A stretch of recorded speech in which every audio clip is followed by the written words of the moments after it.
Džiaugiuosi šiandien galėdamas būti čia kartu su jumis ir tais, kurie kasdien rūpinasi mūsų valstybės vidaus saugumu ir gyventojų gerovė.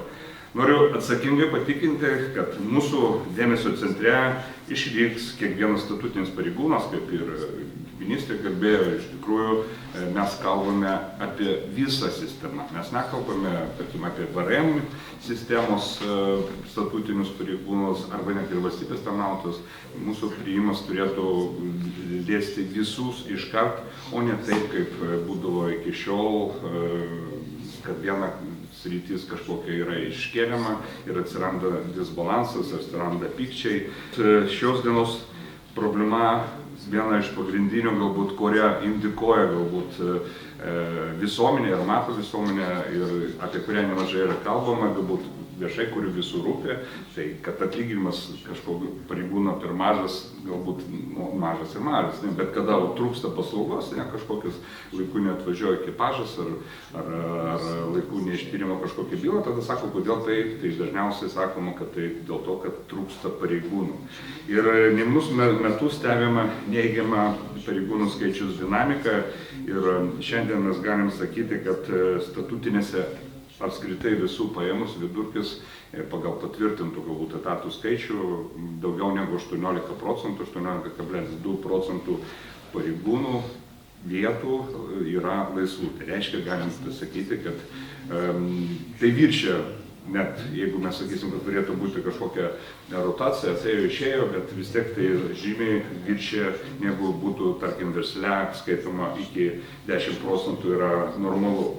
Per pastarosius 4 metus pareigūnų skaičiaus mažėjimas sulėtėjo palyginus su prieš tai buvusiais metais, tačiau pareigūnų trūkumo problema išlieka viena iš aktualiausių.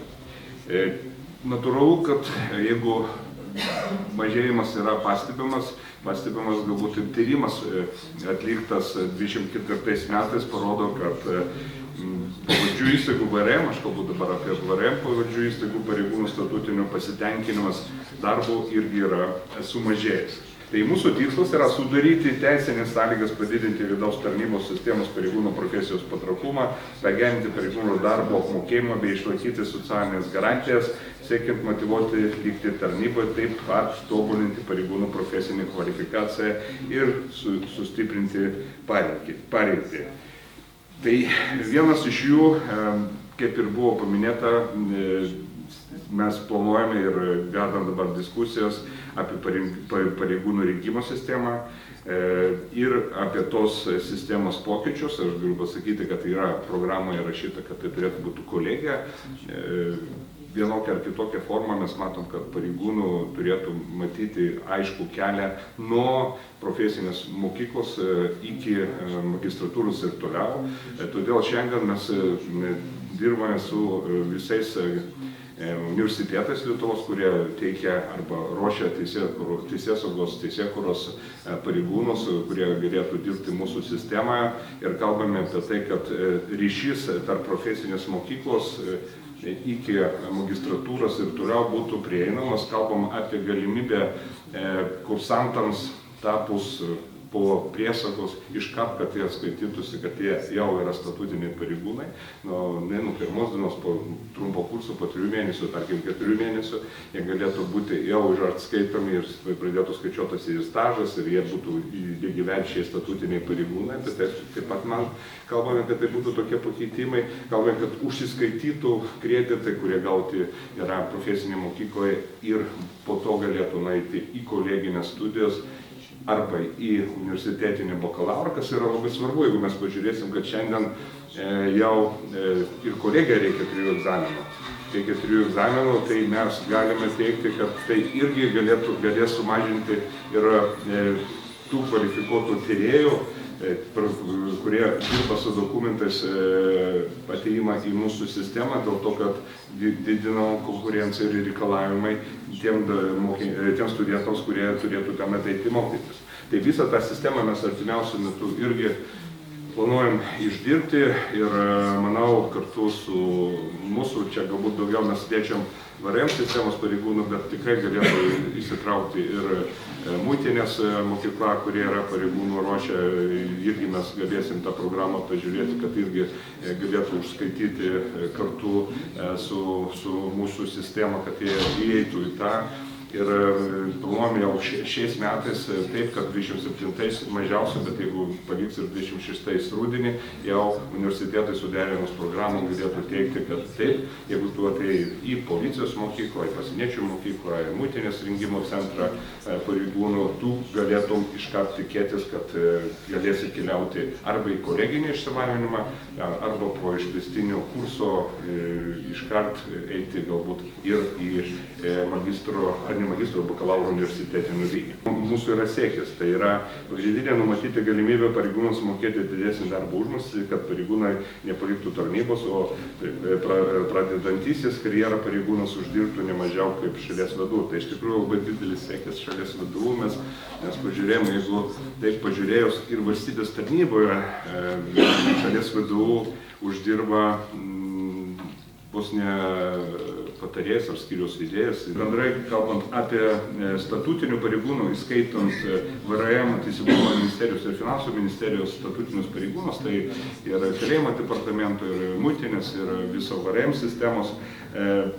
Po pirmų diskusijų socialinės ir darbo apsaugos ministerijos konsultacijų ir tokių išvalgybinių su Finansų ministerijos, mes matom ir teikim savo galbūt pasiūlymą tokią, kad pirmam etapė, tarkim, 26 metais, tai čia yra tik orientacinis. Tai pirmas etapas, ką mes galvojam, tai apskritai turėtų padidėti pareigūnų, visų pareigūnų darbo pareiginė alga mažiausiai 10%, jeigu mes paimsim kaip rodiklį.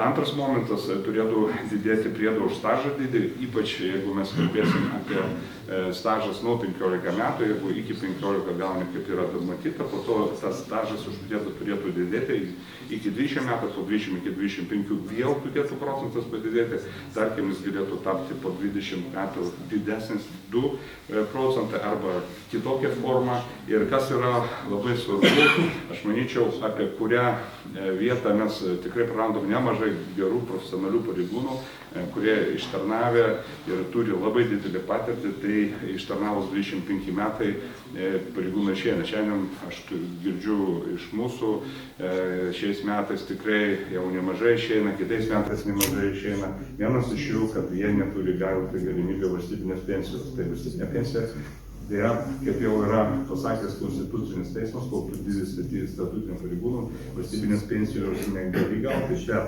mes galvojam apie išmoką, kurie atstotų valstybinės pensijos vidurkį, sakysim, dydį, ten skirtingas gal dydis yra, bet mes galvojam, kad, tarkim, ta išmoka galėtų būti iki 400 eurų už ilgalaikę tarnybą, patyrus pareigūnas, kuris po tai, kaip baigėsi arba turi teisę išeiti ir gauti valstybinę pensiją, išlieka tarnyboje, gauna išmoką prie atlyginimo ir su stažais, su visais procentais.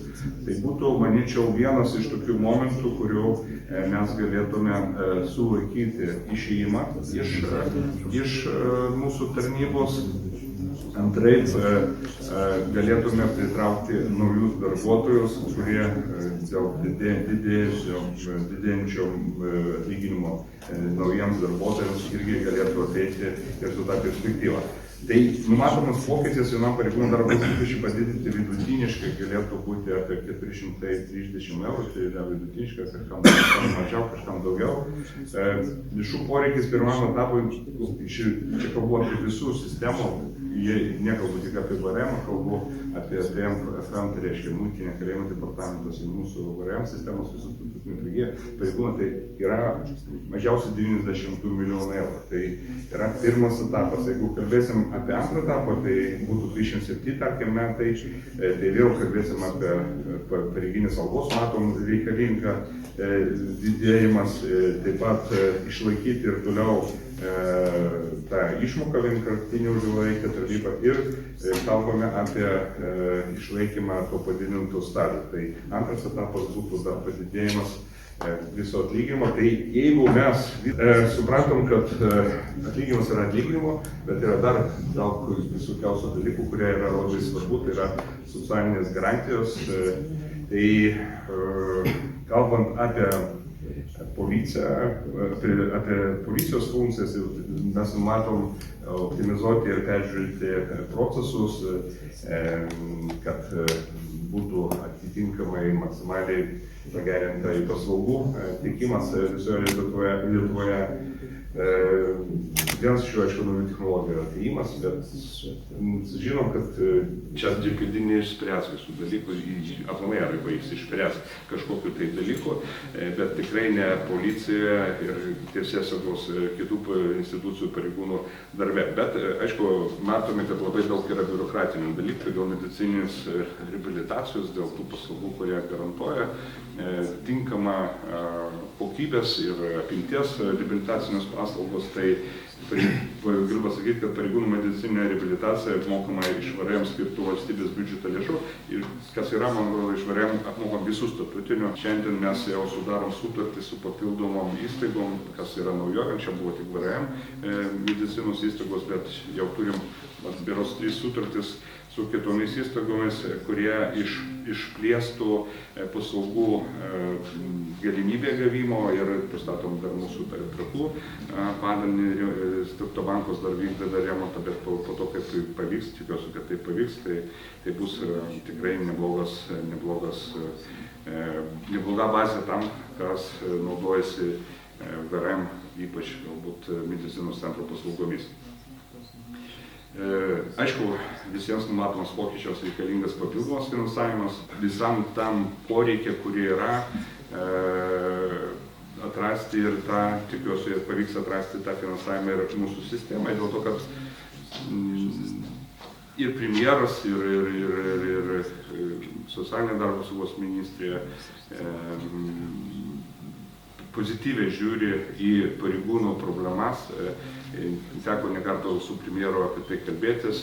Tas planas, kuris dabar yra ruošiamas, tai yra kaip ir su jo palaikymu, su jo vizija, kaip jis galėtų būti gyventi. Motyvuoti teisėsaugos sistemų pareigūnai, kalbant visų sistemų, aš manyčiau, į VRM, ir Finansų ministerijos, ir Teisingumo ministerijos pareigūnai, tai yra mūsų siekis, bendras vyriausybės siekis ir suprantame, kad doros atlyginimas yra tame pagrindas, bet mums labai rūpi ir psichologinė, ir sveikata pareigūnų, psichologinės stovis ir sveikatos galimybė atstatyti, tai yra investicijos į medicininio bazės parengimą tikrai nesumažės, bet aišku ir į perspektyvą gyvenime. Mes norim, kad pareigūnas, kuris atėjo į sistemą, nes nėra skirtumo į kokią, į teisėsaugos sistemą, galėtų perspektyvą galimybę atrasti savo darbą kvalifikuotą ir kitose įstaigose. Todėl ryšys tarp profesinių, kolegijos ir universitetinio išsilavinimo yra ypač svarbu šiandien.